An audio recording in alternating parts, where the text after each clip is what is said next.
Sanjay one Delhi के कुतुब मीनार के पास स्थित एक घना जंगल है। ये जगह हरी भरी और शांतिपूर्ण दिखती है, लेकिन इसके अंदर छिपी है एक डरावनी कहानी। एक बार की बात है, एक युवा लड़की नेहा अपने कॉलेज की पढ़ाई पूरी करने के बाद दिल्ली में नौकरी की तलाश में आई। उसने शहर के बीचों बीच एक छोटा सा किराए का घर लिया। एक दिन उसने अपने दोस्तों के साथ संजय वन घूमने का फैसला किया। शाम का समय था और सूरज ढलने वाला था। नेहा और उसके दोस्त जंगल में गहरे चले गए। अचानक नेहा को लगा कि कोई उसका पीछा कर रहा है। उसने मुड़कर देखा तो कोई नहीं था। उसने इसे अपनी कल्पना समझकर अनदेखा कर दिया। थोड़ी देर बाद उन्होंने देखा कि एक पुरानी और टूटी फूटी झोपड़ी जंगल के बीचों बीच खड़ी है। दोस्तों ने उस झोपड़ी की ओर बढ़ने का फैसला किया। जैसे ही वे झोपड़ी के पास पहुंचे, नेहा ने एक छाया देखी जो झोपड़ी के अंदर से बाहर की ओर देख रही थी। वह छाया तेजी से गायब हो गई। नेहा डर के मारे ठिठक गई और उसके दोस्तों ने उसे समझाया कि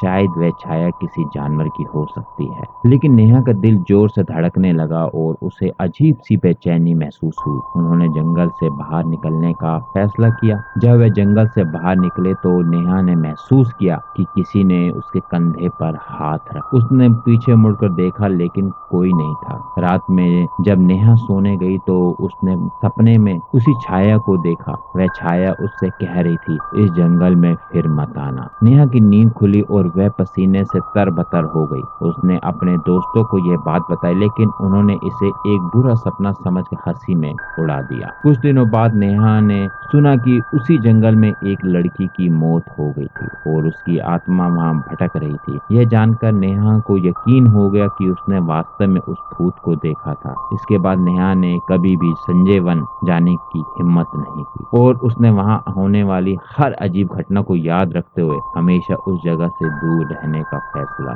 किया।